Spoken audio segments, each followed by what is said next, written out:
Hello guys, welcome to my YouTube channel. स्वागत है आप सबका study with Usha ma'am channel पे। आज हम भूगोल का पार्ट नंबर 2 भारत का भौतिक स्वरूप पढ़ेंगे। देखिए, ये चैप्टर आपका मिड टर्म के अनुसार बहुत ही इम्पोर्टेंट है। ठीक है, आज हम जानेंगे अपने देश के बारे में कि हमारे देश में किस तरह का फिजिकल फीचर्स है। ठीक है, यहाँ पे किस किस तरह की जो भू आकृतियाँ हैं वो पाई जाती हैं। ठीक है, चलिए स्टार्ट करते हैं। जैसा कि आप जानते हैं कि भारत विभिन्न स्थल आकृतियों वाला एक विशाल देश है। आप किस प्रकार के भूभाग में रहते हैं? यदि आप मैदानी क्षेत्र में रहते हैं तो आप वहां के दूर तक फैले विशाल मैदानों से परिचित होंगे, और यदि पर्वतीय क्षेत्र के निवासी हैं तो आप पर्वतीय ढलानों और घाटियों से भली भांति परिचित होंगे। वास्तव में हमारे देश में हर प्रकार की भू आकृतियाँ पाई जाती हैं, जैसे पर्वत, मैदान, मरुस्थल, पठार तथा द्वीप समूह। भारत की भूमि बहुत अधिक भौतिक विभिन्नताओं को दर्शाती है। भूगर्भीय तौर पर प्रायद्वीपीय पठार पृथ्वी की सतह का प्राचीनतम भाग है। इसे भूमि का एक बहुत ही स्थिर भाग माना जाता है, परंतु हाल के भूकंपों ने इसे गलत साबित किया है। हिमालय उत्तरी मैदान हाल में बनी स्थल आकृतियां हैं। भूगर्भ वैज्ञानिकों के अनुसार हिमालय पर्वत एक अस्थिर भाग है। हिमालय की पूरी पर्वत श्रृंखला एक युवा स्थल आकृति को दर्शाती है, जिसमें ऊंचे शिखर, गहरी घाटियां तथा तेज बहने वाली नदियां हैं। उत्तरी मैदान जलोढ़ निक्षेपों से बने हैं। प्रायद्वीपीय पठार आग्नेय तथा रूपांतरित शैलों वाली कम ऊंची पहाड़ियों, चोटी, घाटियों से बना है। देखिए, ये भारत का मैप है और ये इसमें देखिए हिमालय को दिखा रखा है। ठीक है, हिमालय के अंदर देखिए जो आपके मैप में जो इंपॉर्टेंट पूछा जाता है, इसमें ज़्यादातर आपसे देखिए जो पूछा जाता है, तो K2 पूछा जाता है। ठीक है, K2। ठीक है, और दूसरा इससे ऊपर है आपका काराकोरम श्रेणी, लद्दाख श्रेणी, जास्कर श्रेणी, और इधर ये कंचनजंगा। ठीक है, जो आपका जो मैप में जो पूछा जाता है, ज़्यादातर इनमें से ही एक चीज़ को पूछ लिया जाता है। ठीक है, मुख्य भौगोलिक वितरण के बारे में हम बात करेंगे। भारत की भौगोलिक आकृतियों को निम्नलिखित वर्गों में विभाजित किया जा सकता है। पहला है आपका हिमालय पर्वत श्रृंखला, उत्तरी मैदान, प्रायद्वीपीय पठार, भारतीय मरुस्थल, तटीय मैदान और द्वीप समूह। ठीक है, यानी कि अगर हम बात करते हैं कि भारत में कितने प्रकार की भौगोलिक आकृतियां हैं, तो वो 6 प्रकार की। ठीक है, तो सबसे पहले हम बात करेंगे हिमालय पर्वत। भारत की उत्तरी सीमा पर विस्तृत हिमालय भूगर्भीय रूप से युवा एवं बनावट के दृष्टिकोण से वलित पर्वत श्रृंखला है। ये पर्वत श्रृंखलाएं पश्चिम पूर्व दिशा में सिंधु से लेकर ब्रह्मपुत्र तक फैली हैं। हिमालय विश्व की सबसे ऊंची पर्वत श्रेणी है और एक अत्यधिक असम अवरोधों में से एक है। ठीक है, अब क्वेश्चन आपसे पूछते हैं 1 नंबर में कि विश्व की सबसे ऊंची पर्वत श्रेणी कौन सी, तो वो हमारी हिमालय पर्वत। ठीक है, ये 2400 किलोमीटर की लंबाई में फैले एक अर्धवृत्त का निर्माण करते हैं। इसकी चौड़ाई कश्मीर में 400 किलोमीटर एवं अरुणाचल में 150 किलोमीटर है। पश्चिमी भाग की अपेक्षा पूर्वी भाग की ऊंचाई में अधिक विविधता पाई जाती है। अपने पूरे देशांतरी विस्तार के साथ हिमालय को 3 भागों में बांट सकते हैं। इन श्रृंखलाओं के बीच बहुत अधिक संख्या में घाटियां पाई जाती हैं। सबसे उत्तरी भाग में इसी श्रृंखला को महान या आंतरिक हिमालय या हिमाद्री कहते हैं। यह सबसे अधिक सतत श्रृंखला है, जिसमें 6000 मीटर की औसत ऊंचाई वाले सर्वाधिक ऊंचे शिखर हैं। इसमें हिमालय के सभी मुख्य शिखर हैं।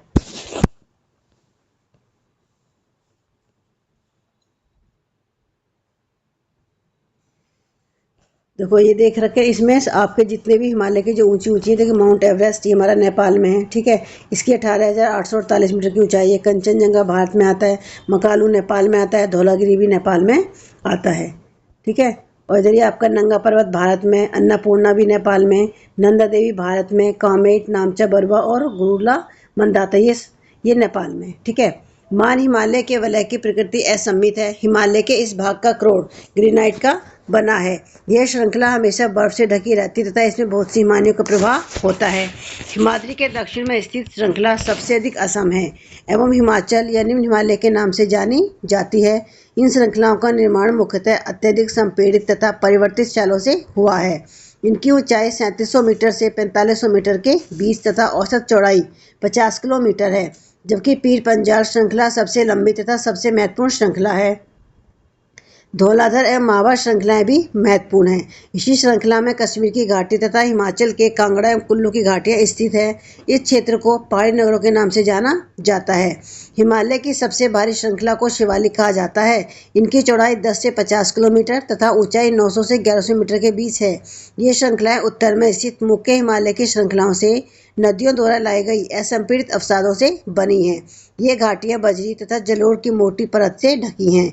निम्न हिमाचल तथा शिवालिक के बीच में स्थित लंबवत घाटी को दून के नाम से जाना जाता है।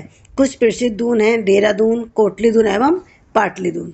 देखिए जो हिमालय है, ठीक है, जो हिमालय पर्वत श्रृंखला ये हमारी 3 भागों में विभाजित है। ठीक है, इसमें सबसे ऊपर की जो श्रृंखला होती है इसको हम बोलते हैं, देखिए जो सबसे ऊपर है ये हमारी हिमाद्री। ठीक है, यानी कि जो हिमालय के 3 भाग हैं, सबसे ऊपर वाली श्रृंखला इसको हिमाद्री कहते हैं। ठीक है, और इसमें सबसे अधिक ऊंचाई वाले जो शिखर हैं, जो पर्वत हैं, वो हिमाद्री के अंदर ही हैं। ठीक है, उदाहरण के लिए इसमें देखिए माउंट एवरेस्ट हो गया, आपका कंचनजंगा हो गया, मकालू हो गया, नंगा पर्वत हो गया, ये सारे के सारे जो हिमाद्री हिमालय उसके अंतर्गत आते हैं। ठीक है, और उसके बाद जो दूसरी वाला जो है वो है हमारा हिमाचल हिमालय। ठीक है, इसमें 3700 से 4500 मीटर की ऊंचाई वाले पर्वत होते हैं। इसमें आपका पीर पंजाल आता है, धौलाधर और महाभारत श्रृंखलाएं आती हैं। ठीक है, और इसी में हिमाचल में हमारा कश्मीर, कांगड़ा और कुल्लू की घाटियां स्थित हैं। ठीक है, और जो तीसरा है हमारी सबसे लास्ट वो है हमारा शिवालिक, ये लिखा हुआ यहाँ पे शिवालिक हिमालय। ठीक है, यानी कि जो सबसे जो भारी श्रृंखला है वो है हमारी शिवालिक, और इसकी जो ऊंचाई है इसमें 900 से 1100 मीटर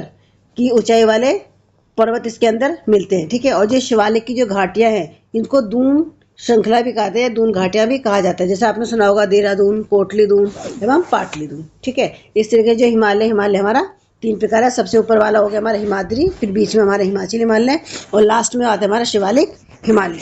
ठीक है, इसमें देखिए जो ये भारतीय मरुस्थल है, ठीक है, इसके नीचे अरावली श्रेणियाँ। ठीक है, ये मालवा का पठार आपका है, छोटा नागपुर का पठार, दक्कन का पठार। ठीक है, बीच में आपका ये विंध्य श्रेणी है, सतपुरा श्रेणी है। ठीक है, और देखिए जो एग्जाम में ना आपसे ज़्यादातर ये पूछा जाता है कोंकण तट, ठीक है, पश्चिमी घाट, पूर्वी घाट। पश्चिमी घाट में हमारा मालाबार तट भी आता है, पूर्वी घाट में हमारा कोरोमंडल तट, उत्तरी सरकार। ठीक है, और देखिए पूर्व की जो सबसे ऊंची जो है ये आपकी महेंद्रगिरी चोटी है, सबसे ऊपर की सबसे ऊंचाई वाली महेंद्रगिरी। ठीक है, ये हमारी पूर्व की है, और पश्चिम में इधर आपके अन्नामलाई की पहाड़ियाँ हैं। ठीक है,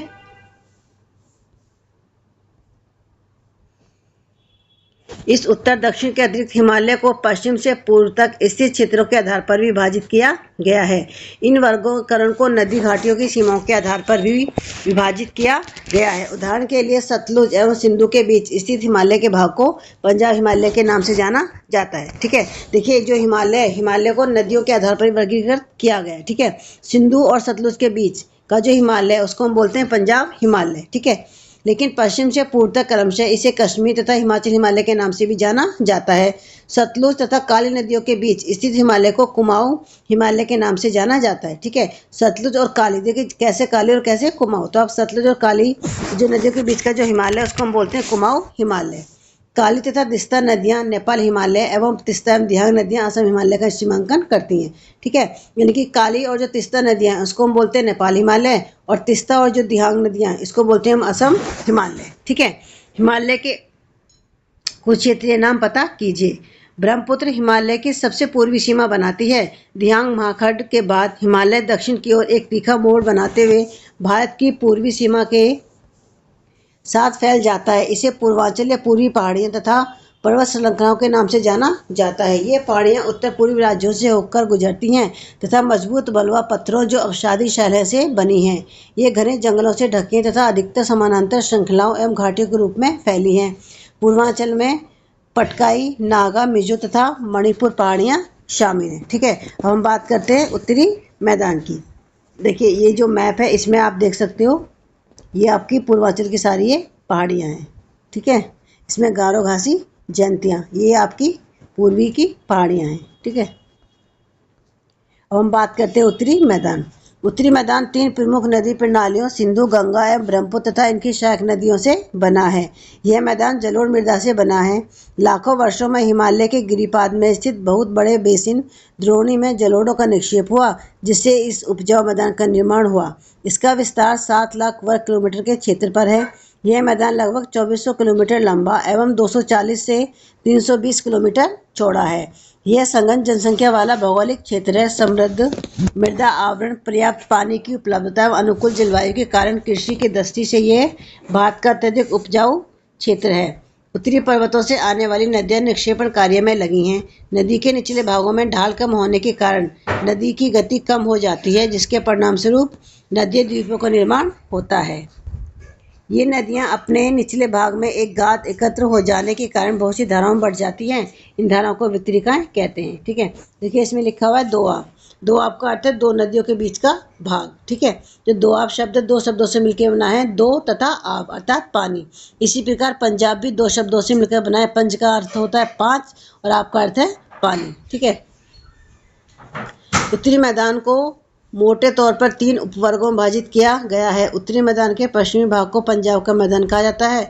सिंधु तथा इसकी सहायक नदियों के द्वारा बनाए गए इस मैदान का बहुत बड़ा भाग पाकिस्तान में स्थित है। सिंधु तथा इसकी सहायक नदियां झेलम, चेनाब, रावी, व्यास तथा सतलुज हिमालय से निकलती हैं। मैदान के इस भाग में दोआबों की संख्या बहुत अधिक है। गंगा के मैदान का विस्तार घग्गर तथा तीस्ता नदियों के बीच है। यह उत्तरी भारत में हरियाणा, दिल्ली, उत्तर प्रदेश, बिहार, झारखंड के कुछ भाग तथा पश्चिम बंगाल में फैला है। ब्रह्मपुत्र का मैदान इसके पूर्व विशेषकर असम में स्थित है। उत्तरी मैदानों की व्याख्या सामान्यतः इसके उच्चावचों में बिना किसी विविधता वाले समतल स्थल के रूप में की जाती है। यह सही नहीं है। इन विस्तृत मैदानों की भौगोलिक आकृतियों में भी विविधता है। आकृतिक भिन्नता के आधार पर उत्तरी मैदानों को 4 भागों में विभाजित किया जा सकता है। नदियां पर्वतों से नीचे उतरते समय शिवालिक की ढाल पर 8 से 16 किलोमीटर की चौड़ी पट्टी में गुटिका का निक्षेपण करती हैं। इसे भावर के नाम से जाना जाता है। सभी सरिताएं इस भावर पट्टी में विलुप्त हो जाती हैं। इस पट्टी के दक्षिण में ये सरिताएं एवं नदियां पुनः निकल आती हैं एवं नम तथा दलदली क्षेत्र का निर्माण करती हैं, जिसे तराई कहा जाता है। यह वन्य प्रणालियों से भरा घने जंगलों का क्षेत्र था। बंटवारे के बाद पाकिस्तान से शरणार्थियों को कृषि योग्य भूमि उपलब्ध कराने के लिए इस जंगल को काटा जा चुका है। इस क्षेत्र के दुधवा राष्ट्रीय पार्क में की स्थिति ज्ञात कीजिए। उत्तरी मैदान का सबसे विशालतम भाग पुराने जलोढ़ का बना है। वे नदियों के बाढ़ वाले मैदान के ऊपर स्थित है तथा वेदिका जैसी आकृति प्रदर्शित करते हैं। इस भाग को भांगर के नाम से जाना जाता है। इस क्षेत्र की मृदा में चुनिंदा निक्षेप पाए जाते हैं, जिसे स्थानीय भाषा में कंकड़ कहा जाता है। बाढ़ वाले मैदानों के नए तथा युवा निक्षेपों को खादर कहा जाता है। इनका लगभग प्रत्येक वर्ष पुनर्निर्माण होता है, इसलिए ये उपजाऊ होते तथा गहन खेती के लिए आदर्श होते हैं। ठीक है, अगर हम बात करें देखिए उत्तरी मैदान की, जो हमारा जो उत्तरी मैदान है मुख्य रूप से 3 नदियाँ हमारी सिंधु, गंगा और ब्रह्मपुत्र तथा एक की जो सहायक नदियाँ हैं उनसे ये मिलके बना है। ठीक है, और यह यहाँ पे जो मिट्टी है, यहाँ पे जलोढ़ मिट्टी पाई जाती है। और जो ये मैदान है उत्तरी जो मैदान, इसकी लंबाई 2400 किलोमीटर और चौड़ाई 220 से 300 किलोमीटर है। ठीक है, अब हम बात करते हैं प्रायद्वीपीय पठार। प्रायद्वीपीय पठार एक मेज की आकृति वाला स्थल है जो पुराने क्रिस्टलीय, आग्नेय तथा रूपांतरित शैलों से बना है। यह गोंडवाना भूमि के टूटने एवं अपवाह के कारण बना था तथा यही कारण है कि यह प्राचीनतम भूभाग का एक हिस्सा है। इस पठारी भाग में चौड़ी तथा छिछली घाटियां एवं गोलाकार पहाड़ियां हैं।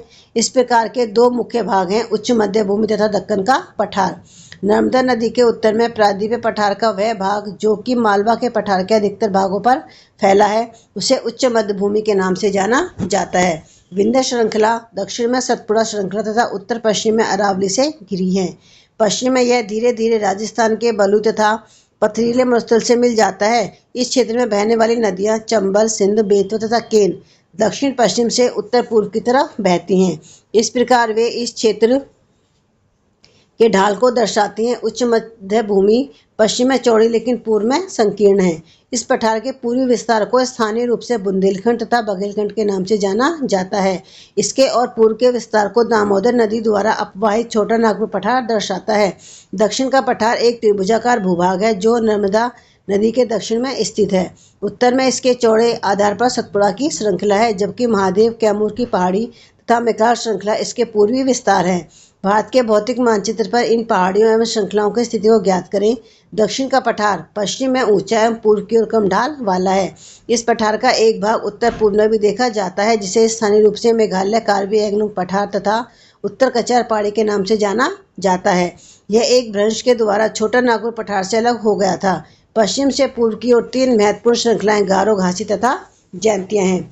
दक्षिण के पठार के पूर्वी एवं पश्चिमी सिरे पर क्रमशः पूर्वी तथा पश्चिमी घाट स्थित हैं। पश्चिमी घाट पश्चिमी तट के समानांतर स्थित है। वे सतत हैं तथा उन्हें केवल दर्रों के द्वारा ही पार किया जा सकता है।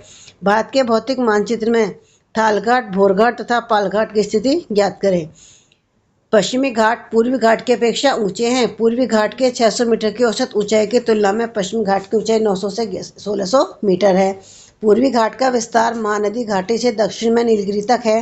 पूर्वी घाट का विस्तार सतत नहीं है, ये अनियमित हैं एवं बंगाल की खाड़ी में गिरने वाली नदियों ने इनको काट दिया है।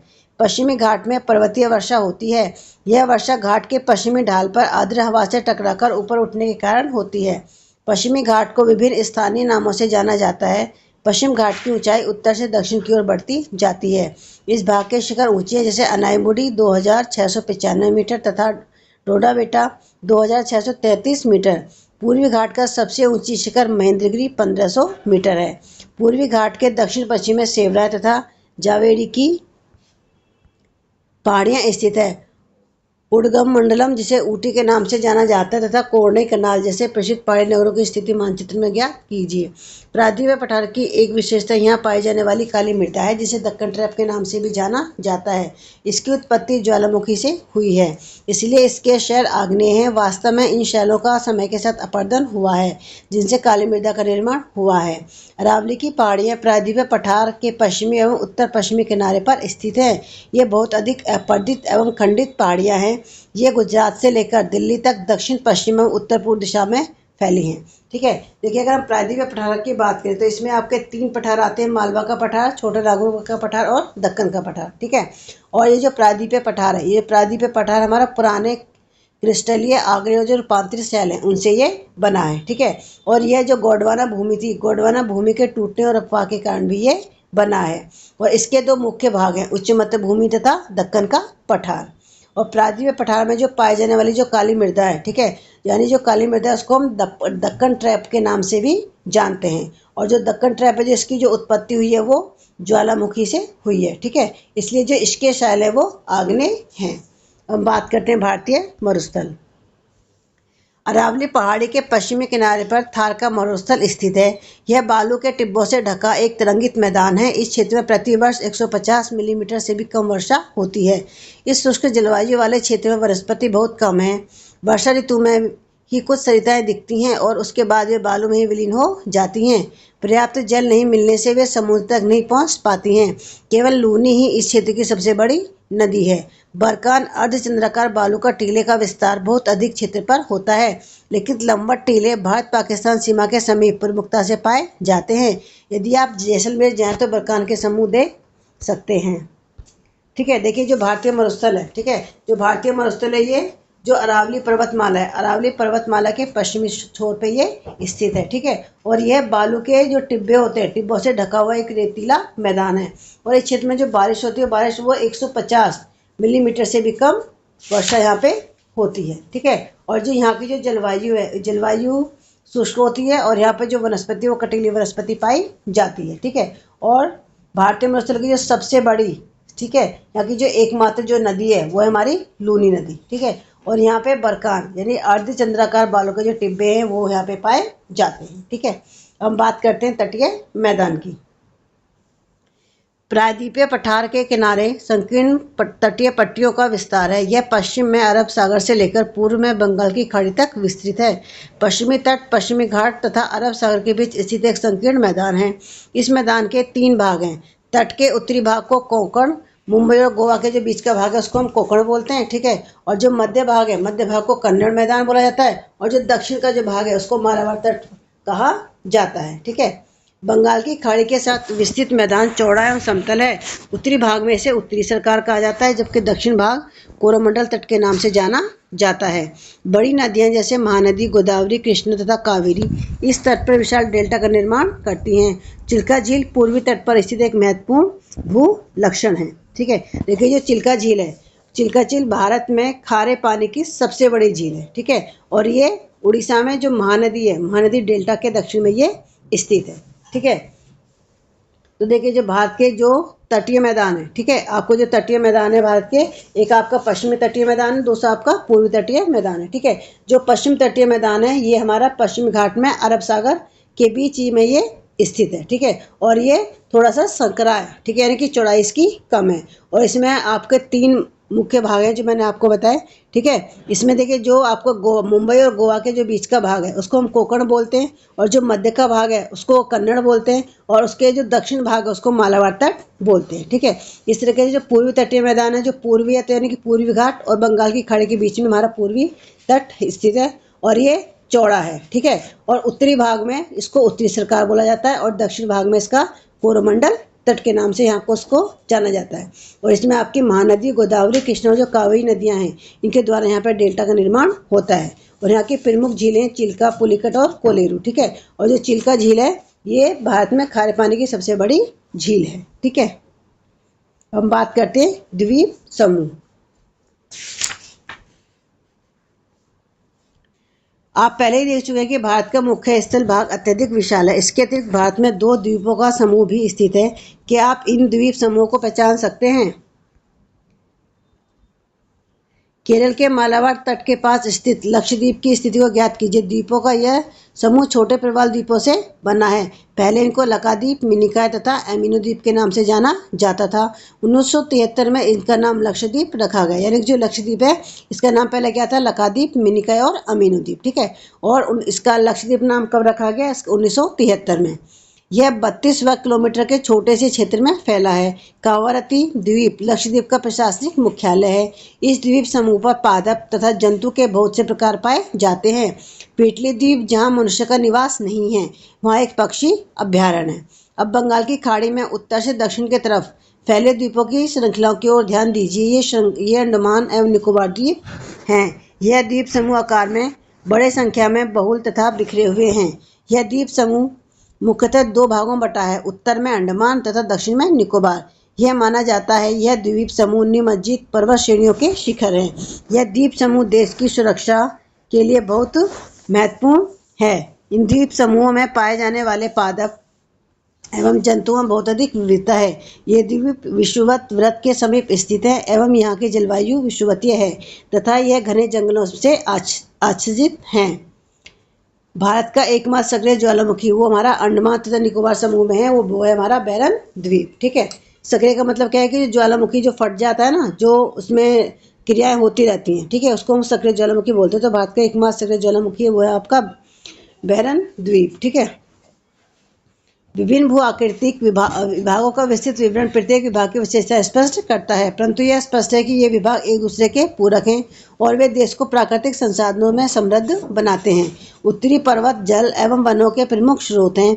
उत्तरी मैदान देश के अन्य भंडार हैं। इनसे प्राचीन सभ्यताओं के विकास को आधार मिला। पठारी भाग खनिजों के भंडार है, जिसने देश के औद्योगिकरण में विशेष भूमिका निभाई है। तटीय क्षेत्र मत्स्य और पोत संबंधी क्रियाकलापों के लिए उपयुक्त स्थान है। इस प्रकार देश की विविध भौतिक आकृतियां भविष्य में विकास की अनेक संभावनाएं प्रदान करती हैं, ठीक है। देखिए इस तरीके से जो चैप्टर है बहुत ही इंपॉर्टेंट है। इससे हमें अपने देश की पूरी जो उसका फीचर्स है, ठीक है, कि किस तरीके के यहाँ पे वो पाए जाते हैं, तो उसके बारे में इसकी जानकारी मिलती है, ठीक है। जिससे नेक्स्ट अगली वीडियो होगी उसमें आपको इस चैप्टर के सारे ही क्वेश्चन आंसर मिल जाएंगे, आपको जो अभ्यास में है वो भी और जो एक्स्ट्रा क्वेश्चन है वो भी, ठीक है। प्लीज़ मेरे चैनल को लाइक और सब्सक्राइब जरूर करें, ठीक है। साथ ही दूसरे बच्चों को भी शेयर करें जिससे और लोगों को इसका फ़ायदा मिल सके। तो आज की वीडियो में बस इतना ही, मिलते हैं आपसे नेक्स्ट वीडियो में। Thank you.